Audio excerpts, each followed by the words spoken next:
I think that I share with anyone here who's struggling with food or any of the other facets, even in an extreme way, and more importantly, what I've learned through that experience, I'm going to share with you tonight. So hopefully you can find some windows of sort of new opportunity to step into a new space, right, that you couldn't even see before, because there is a life of balance. There is. I know we live busy lives. I know we have radically busy lives, but there is such thing as balance. There really is. I didn't believe that before, but because I needed to believe it, I found it, and I'm practicing it now. And this is sort of a strange story, knowing my background and what I was doing for a living and knowing my history with health. I was 50 pounds overweight.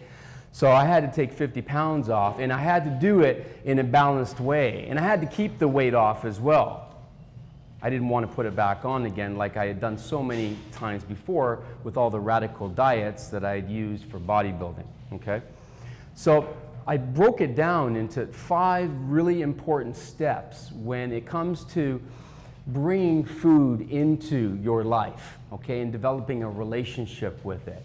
And that relationship has 5 logistical steps. It starts off with the plan, all right? The plan moves to the products. Now we have to actually go get the products that we've planned to eat.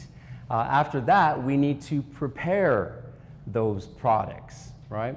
Then what we need to do is we need to put it on our plate in such a way, okay, that it's in line with whatever objectives we have. And for most of us, either it's going to be weight loss, more than likely, or it's going to be weight maintenance, you know, in the case of Laura, for example, who has already lost the weight.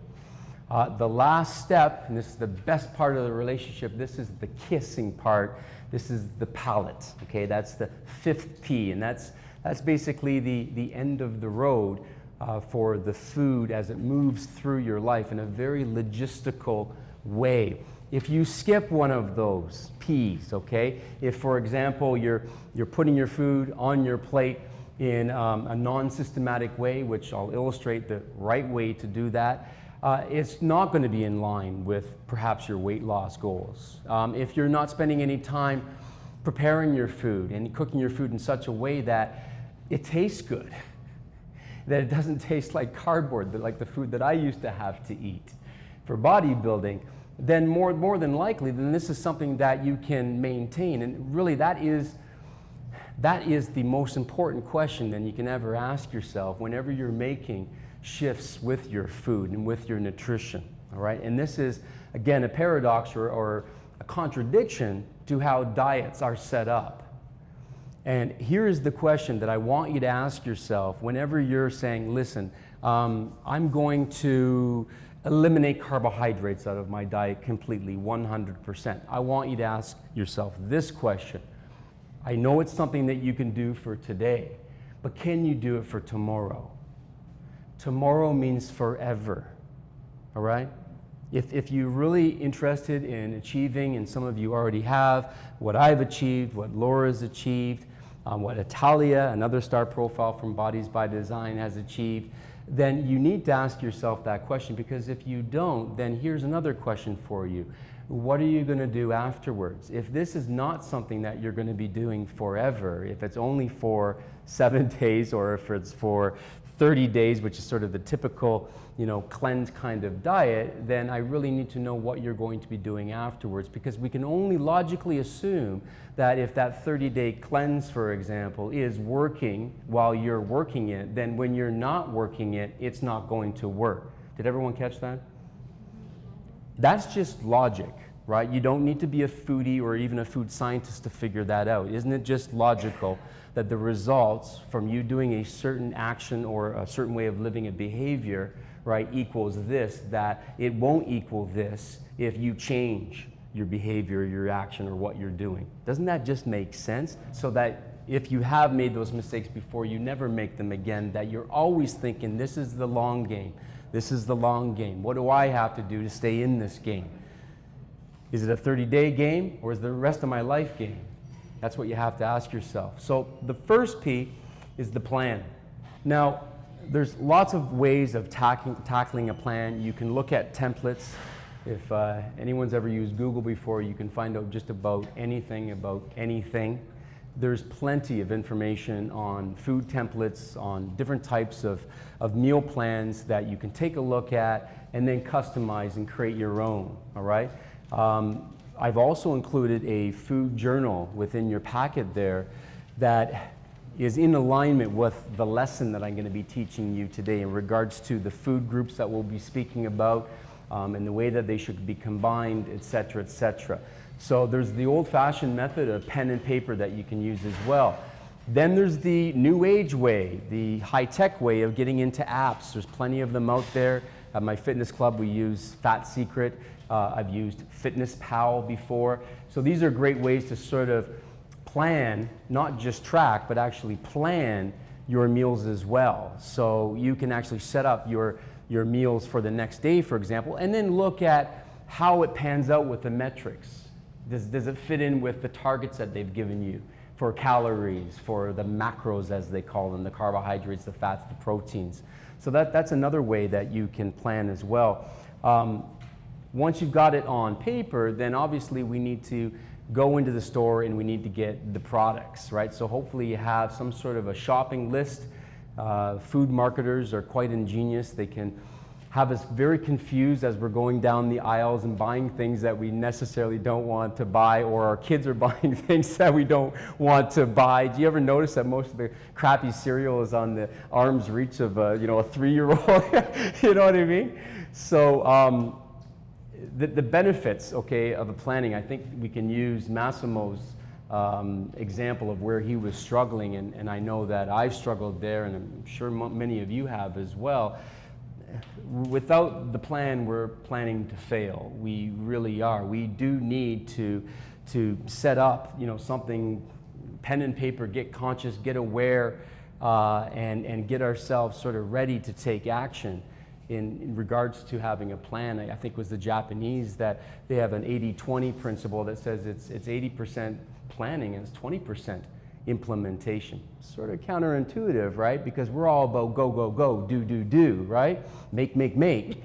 But what about the actual, let's step back, let's get subjective about myself here and say, Massimo, I see what you're doing here, I see what you're doing there, we need to go here. So, why don't we try it this way, right? So that's the plan. For the products, I actually want to bring you down to the floor. We're gonna head this way, guys.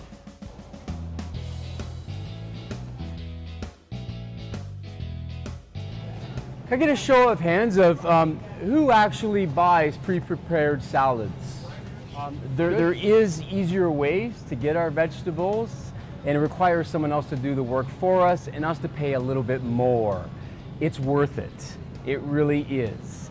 What vegetables can do for you, and I'm not just talking about your health, there's just so much more that bringing more vegetables into your life can do for you and for your health goals and for your weight loss goals. So if it requires you to buy something that's pre-packaged, right, then do it.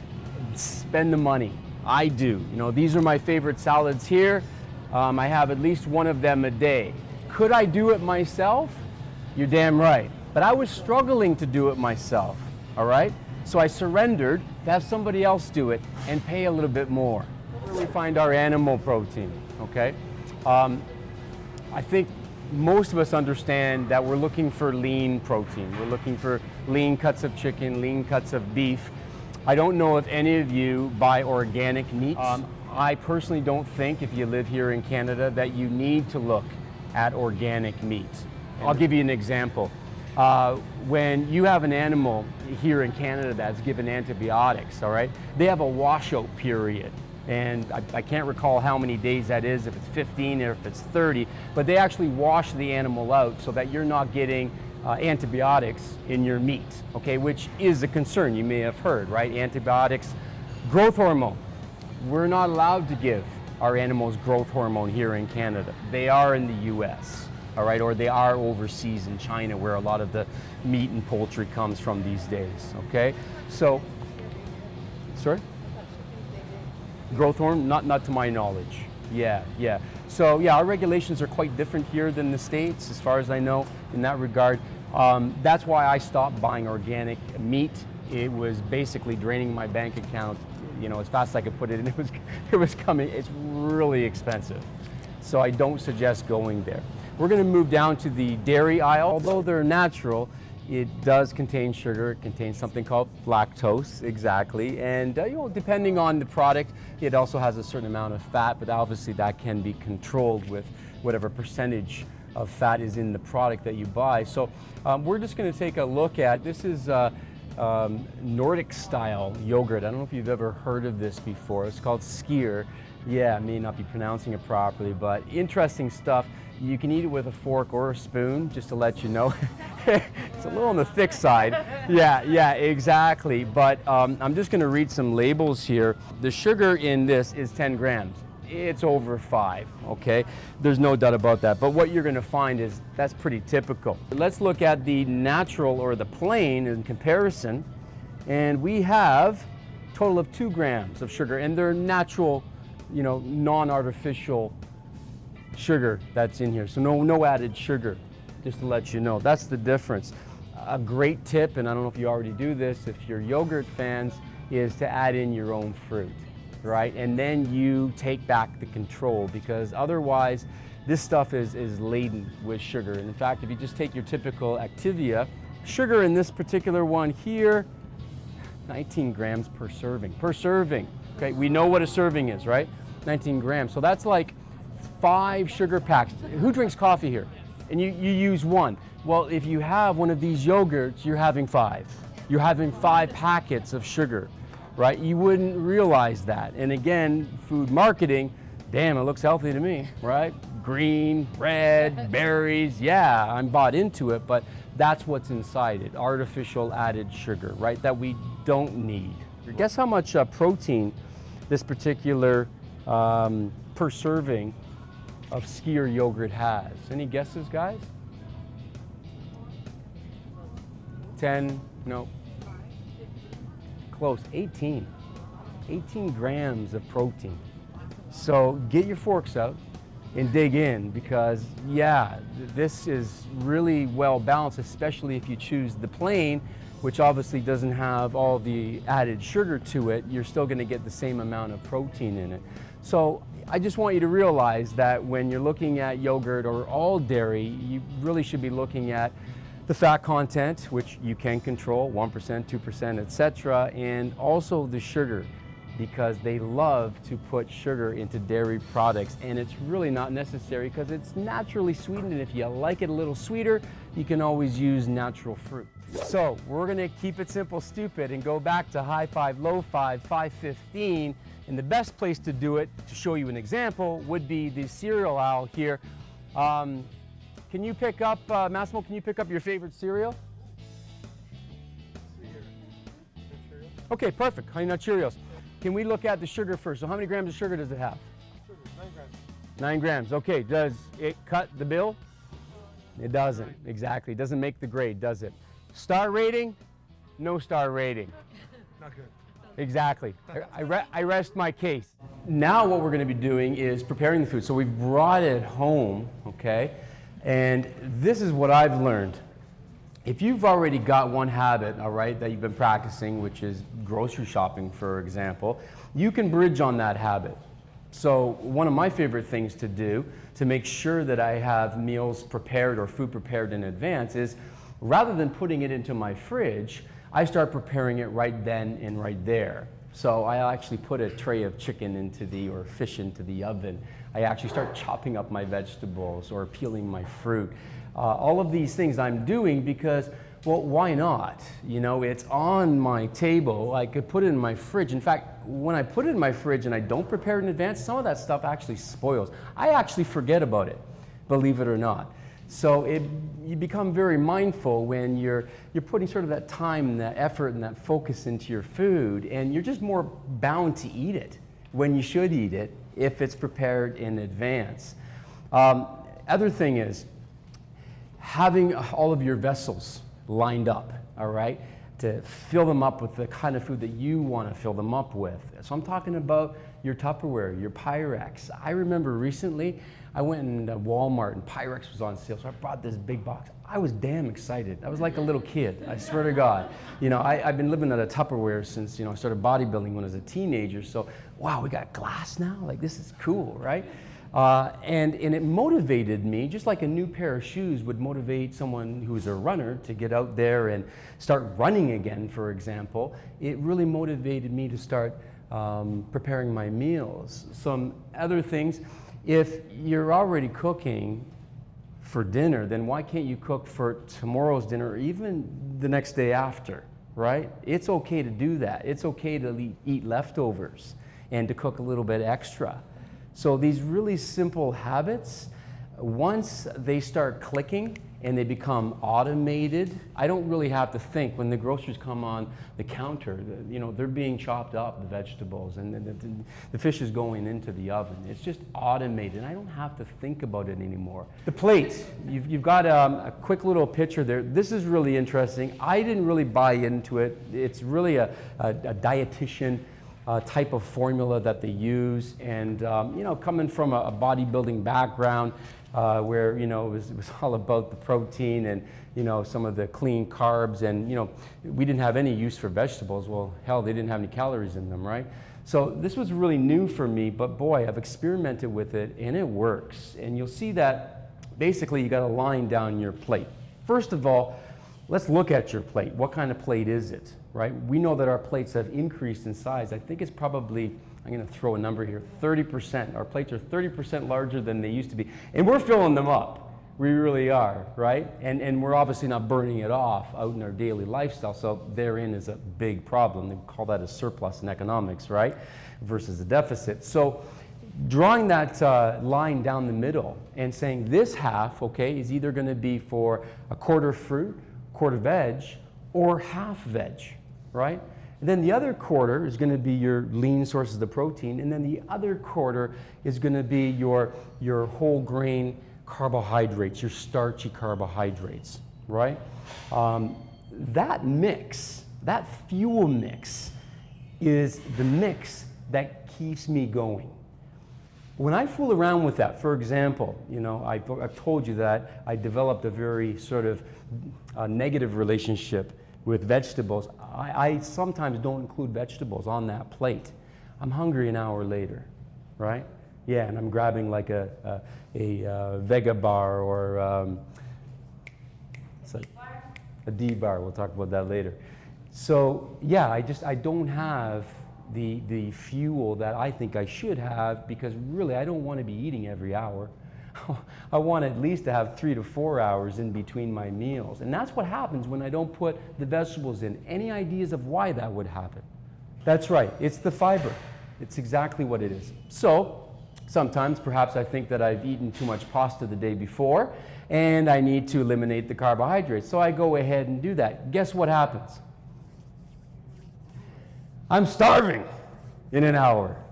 And yeah, I'm grabbing some sort of snack to fill the gap.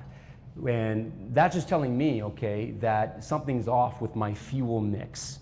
And for myself, and obviously the dietitians think so as well, the best fuel mix is what you're seeing on that diagram, that plate. Okay, half veg or veg, quarter fruit, quarter protein, quarter of your whole wheat grainy carbohydrates. So we're at my favorite part. This is the good night kiss. This is where food hits its final destination in the palate. All right. Now here's the problem with the palate. There's a lot of evolution that has went into this palate here, and it's got a great relationship with what I call the three amigos. All right. And they're a troublesome bunch. They really are. So if you can sort of imagine, I always see them with hats. I don't know what kind of imagery you have. They're the three amigos, and that is fat, sugar, and salt. All right, so our palate, all right, just from evolution, is always going to be wired to find sugar, fat, and salt. All right, why would that be? The body's really simple. Okay, I call it F and F. All right, sort of foul, but not so much. It's find food and fornicate. That's what we're meant to do. We're very simple organisms, right? We're here to survive and reproduce, period. Now, what is the best food to survive and reproduce? What do you think? What, spelt bread?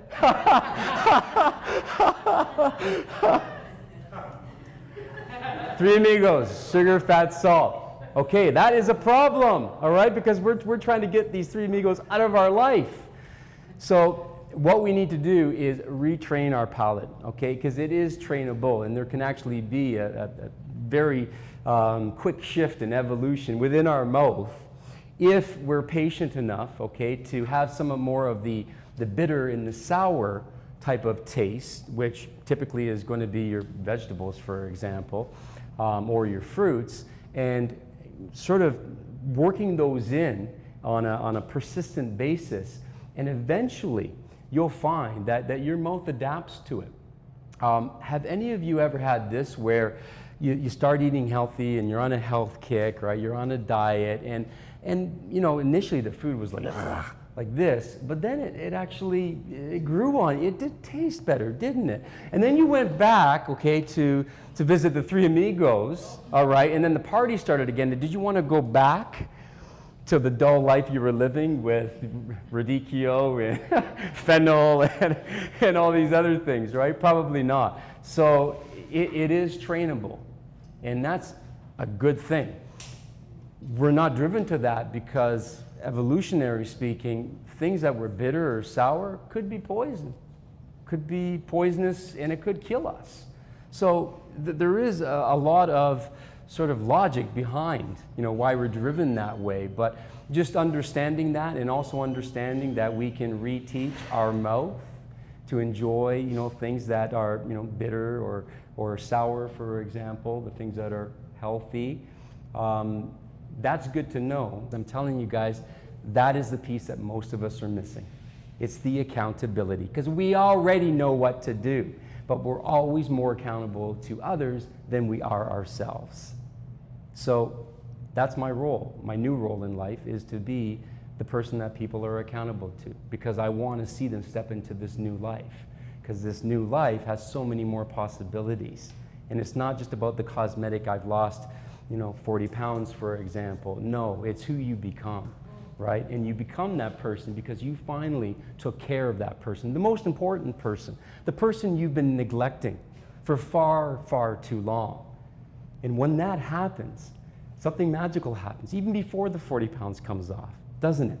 It happens long before that. It really does. It's because you're finally paying attention to the most important person, you.